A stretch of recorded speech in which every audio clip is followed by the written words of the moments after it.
a long time, Yeti said they were never ever going to make 29ers. They used to mock 29ers in fact.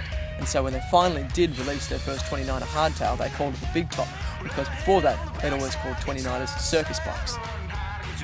They've decided to position themselves a little bit differently to most 29ers. Rather than doing a cross-country 29er or a marathon racing bike, they've decided to go for an all-out, trail-tough 29er. Just take a look at it. The frame is incredibly robust.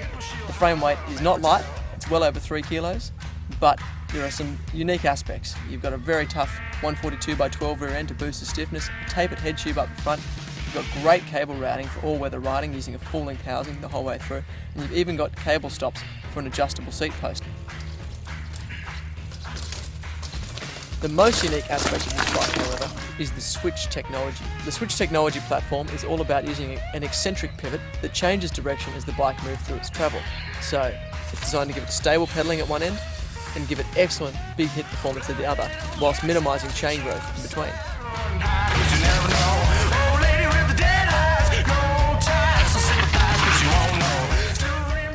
In terms of the way that Yeti have spec'd this bike, they've been really clever with it. They haven't gone all out on the drivetrain. It's X9, which is great stuff and a good performer, but not particularly expensive or amazingly high-end gear.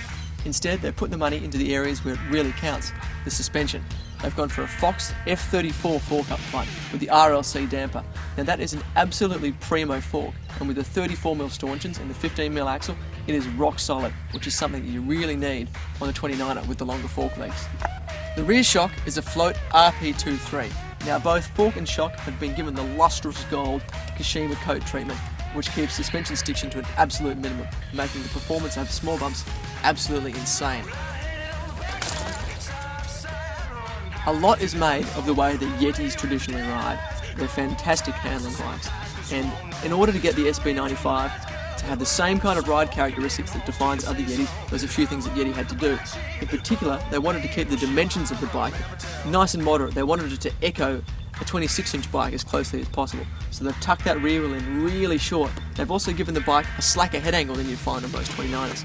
And what this does with the ride is gives it excellent stability, but also retains that nice manoeuvrability so you can flick through single track turns far quicker than we're accustomed to on 29ers. There were a few things that stood out as soon as we threw a leg over the SB95. One, it gives you absolutely supreme confidence. It doesn't matter what you point this bike at, it's just going to run it over. It carries speed incredibly well too. It doesn't seem to get hung up on any of the bumps. And we're not just talking as a product of its 29-inch wheels, but the suspension too and the geometry just lends itself to absolutely flying over the rocks. Not only does this bike carry speed very well, but it gets up to speed bloody quickly too. The switch technology gives it incredibly stable pedalling performance. There's very little unwanted suspension movement, and we didn't find the need to use the Pro pedal on the shock at all.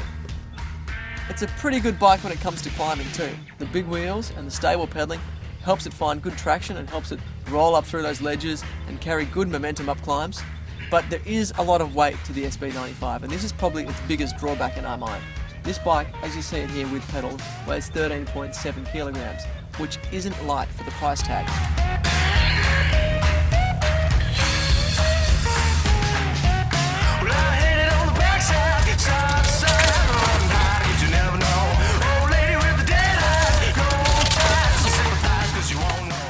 So all up then, the Yeti SB95 is a very desirable bike. We found ourselves doing things on this bike that we just didn't think we would do on a 29er. Riding it hard, fast, dropping it off all kinds of ledges, taking it to terrain that a 29er would not traditionally suit. If you're looking to get into the world of 29ers and you're not interested in traditional cross-country riding and you're looking for something to expand your capabilities and give you incredible levels of confidence, the Yeti SB95 is a very hard bike to go past. Give it a look.